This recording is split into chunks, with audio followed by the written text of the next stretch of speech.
Akashvani presents Morning News.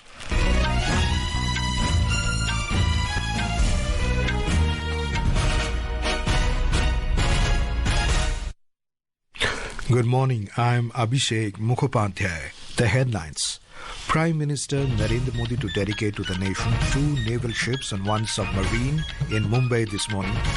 Singapore President Tharman Shanmugaratnam arrives in New Delhi on a 5-day state visit to India.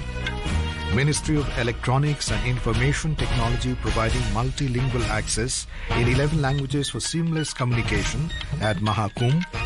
In South Africa, rescuers pull out 36 bodies and 82 survivors from an illegal gold mine.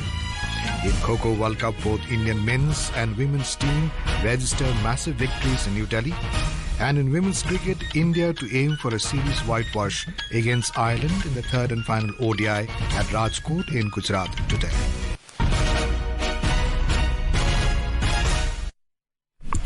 Prime Minister Narendra Modi will dedicate to the nation 2 naval ships and 1 submarine in Mumbai today. For the first time, 3 vessels of the Indian Navy are scheduled to be commissioned simultaneously. Our correspondent reports that the commissioning of this naval combatants marks a significant leap forward in realizing India's vision of becoming a global leader in defense, manufacturing and maritime security. The Prime Minister will dedicate naval ships INS Surat, INS Nilgiri and submarine INS Wakshi to the nation during their commissioning at Naval Dockyard in Mumbai. INS Surat, the 4th and final ship of P-15B guided missile destroyer project, ranks among the largest and most sophisticated destroyer in the world. INS Nilgiri is the first ship of P-17A stealth frigate project. INS Wakshi, the 6th and final submarine of the P-17 Scorpion project. It is one of the most silent and versatile diesel electric submarines in the world. Equipped with modern aviation facilities, Nilgiri and Surat can operate a range of helicopters including Chetak, LH, Sea King and newly inducted MH-60R during both day and night operations. These ships also include specific accommodations for women officers and sailors. All 3 platforms have been designed and constructed entirely at Mazgaon Dock Shipyards Limited, Mumbai. Additionally, in the evening, the Prime Minister will inaugurate Sri Sri Radha Mohanji Temple and ISKCON project in Navi Mumbai. Jeevan Bhavsar, Akashvani News, Mumbai. The 77th Army Day has been celebrated with great enthusiasm in Pune today. On the occasion, a grand parade has been organized at the Bombay Engineering Group ground. Army Chief General Upendra Dwivedi is present on the occasion, while Defence Minister Rajnath Singh will attend the Gaurav Gatha program in the evening. For the first time, an army parade is being held in Pune with participation from the Army, Police Corps and the Women's Contingent of Maharashtra NCC. Union Home Minister Amit Shah greeted the army personnel and their family members on the occasion. In a social media post, he said, "Soldiers have earned the Indian Army a place among the best armies in the world with the indomitable valor and courage." President of Singapore, Tharman Shanmugaratnam, has arrived in New Delhi for a 5-day state visit to India. He is accompanied by a high-level delegation, including ministers, members of parliament and officials. This is his first visit to India as the President of Singapore. President Tharman will hold discussions with President Draupadi Murmu. She will also host a banquet in his honour. Prime Minister Narendra Modi will also meet with Mr. Tharman. External Affairs Minister Dr. S. Jaishankar will call on President Tharman today. President Tharman will also visit Odisha from the 17th to the 18th of this month.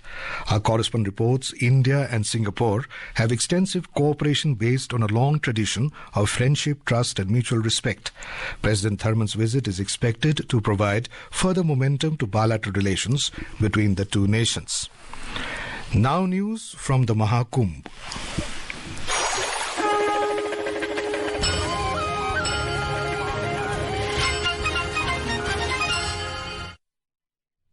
The Mahakumbh is underway in Prayagraj. Yesterday, over 3 crore 50 lakh devotees and pilgrims took the holy dip in the Triveni Sangam on the occasion of Makar Sankranti, Amrit Snan.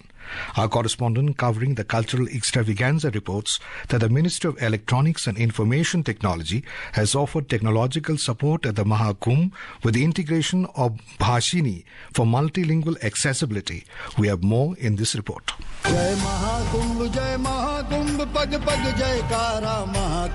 Language translation platform Bhashini is providing multilingual access at Mahakumbh in 11 languages. Its language translation ecosystem is helping those attending the world's biggest spiritual conglomeration through the digital lost and found solution. People are registering lost or found items using voice in native languages. A real-time text or voice translation is being given for easy communication. There is multilingual chatbot for queries and kiosk navigation. The mobile app and kiosk integration is translating guidelines into local languages. It is also enabling seamless communication with officers. AI-powered, multilingual voice-enabled chatbot Kumbh Sahayak is designed to assist millions of visitors during Mahakumbh, which is powered by cutting-edge AI technologies. With Anand Kumar, Anupam Mishra, Akashvani News, Mahakumbh Nagar, Prayagraj.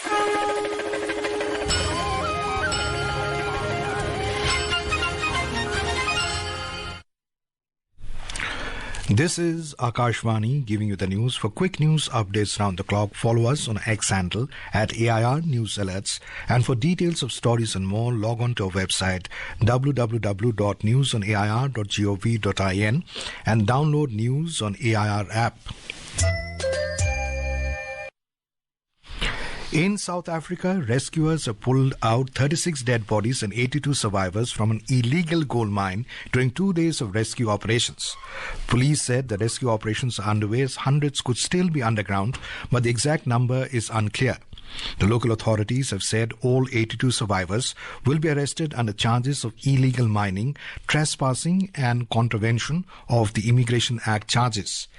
In South Africa, illegal mining is rampant in commercially abandoned sites by unlicensed miners.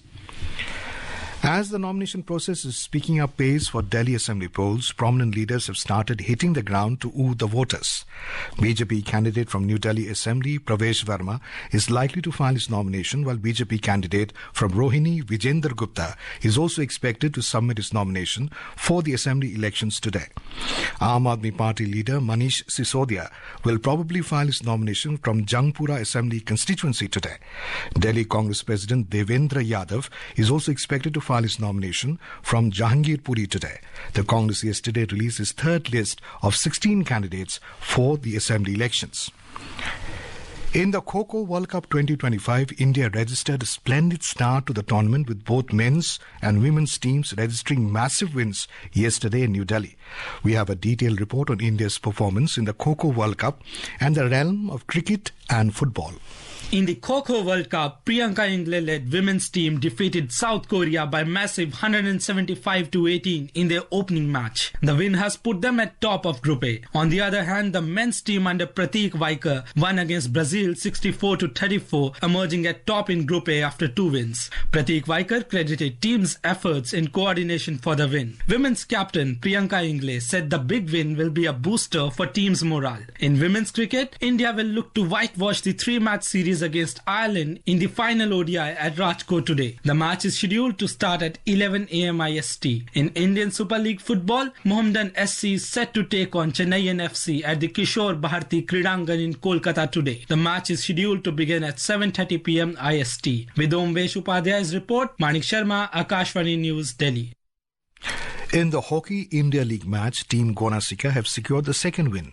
They kept the semi-final hopes alive after beating Surma Hockey Club 2-1 at the Birsa Munda Hockey Stadium in Rourkela. We have a report. Surma Hockey Club badly missed the services of iconic captain Harmanpreet Singh yesterday in their Hockey India League encounter at Rourkela against Go Nasika, going down 2-1 in a battle of attrition. A win would have propelled Surma all the way up to second in the men's HIL league table, but missing star defender and ace track flicker Harmanpreet did upset their team composition, which Go Nasika took full advantage of. Both teams mounted attacks for the winner as the game hurtled towards the finish. However, it was Morton who got the crucial strike with a reverse hit just 2 minutes from time. अवसर उनकी विरोधी team के पास है और गोल भी team को नासिका के पास है. Mandeep in midfield had a strong game for Go Nasika and was named the player of the match. On the pious occasion of Makar Sankranti, the festival of hockey also continued in the Women's League back in Ranchi as the Shachi Rar Bengal Tigers took on the Delhi Pipers in a cautious game in which both sides secured their defence before venturing forward. Irish star Catherine Mullen scored the only goal of the game,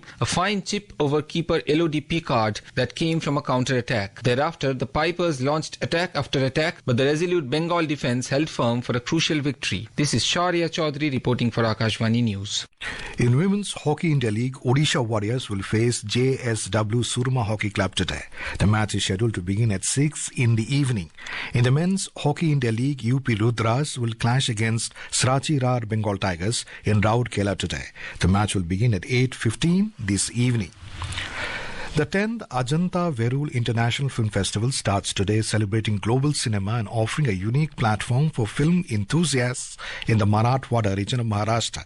The event will be inaugurated by Secretary Information and Broadcasting Sanjay Jaju.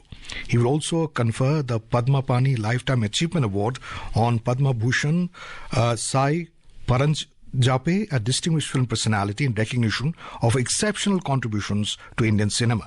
Following the inauguration, the opening film Little Jaffna, a highly acclaimed French and Tamil language film, will be screened at 9 p.m.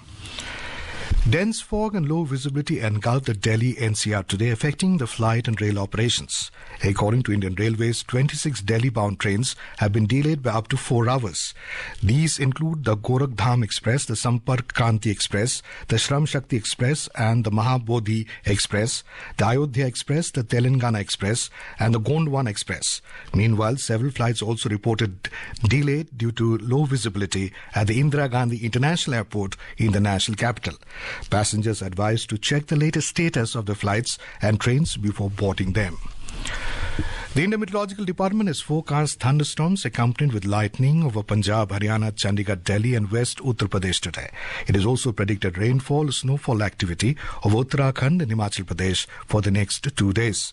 According to IMD, Punjab, Haryana, Bihar, Jharkhand, Odisha, Sub-Himalayan West Bengal, Sikkim and northeastern regions of the country are likely to experience dense fog conditions in the night and morning hours today. Minimum temperatures over central India and Maharashtra are likely to rise by 2 to 3 degrees Celsius to the next 3 days. The Weather Department has advised fishermen to not venture into the Gulf of Mannar and adjoining Comorin area today. Coal import in the country dropped by over 3% during April to October last year, from over 154 million tons to over 149 million tons during the same period in the previous year. The Ministry of Coal said India's coal sector plays a critical role in supporting its rapidly growing economy. The ministry said the country faces a significant gap in meeting its coal demand from domestic reserves, particularly for coking coal and high-grade thermal coal, which are not adequately available. And now, for a look at today's newspapers, it's over to Shagun Chopra. Thank you, Abhishek. Hindustan Times, quoting Prime Minister Modi, says IMD is a symbol of India's scientific journey, while the statesman quotes him as saying need to develop warning systems for earthquakes. The Tribune quotes Defence Minister Rajnath Singh as saying J&K incomplete without POK. Another Indian killed fighting for Russian army in Ukraine, reports the Economic Times, while the Pioneer quotes the Minister of External Affairs telling Russia release Indians hired to the army. Business Standard headlines External Affairs Minister Dr. S. Jayashankar's statement, India has potential to end global conflicts. Hamas accepts draft agreement for Gaza ceasefire, the release of hostages, reports the Indian Express. Los Angeles firefighters on alert for the return of extreme winds is the headline in Financial Express. And finally, record 3.5 crore devotees take holy Sangam dip on Makar Sankranti, reports the Times of India. And with that, it's back to you, Abhishek. Thank you, Shagun. And now, before we end the bulletin, the headlines once again. Prime Minister Narendra Modi to dedicate to the nation 2 naval ships and 1 submarine in Mumbai this morning. Singapore President Tharman Shanmugaratnam arrives in New Delhi on a 5-day state visit to India. Minister of Electronics and Information Technology providing multilingual access in 11 languages for seamless communication at Mahakumbh. In South Africa, rescuers pull out 36 bodies and 82 survivors from an illegal gold mine. In Kho Kho World Cup, both Indian men's and women's team register massive victories in New Delhi. And in women's cricket, India to aim for a series whitewash against Ireland in the third and final ODI at Rajkot in Gujarat today. And for details of these stories and more, log on to our website www.newsonair.gov.in and News on AIR app. And with that, we end the morning news. Have a nice day.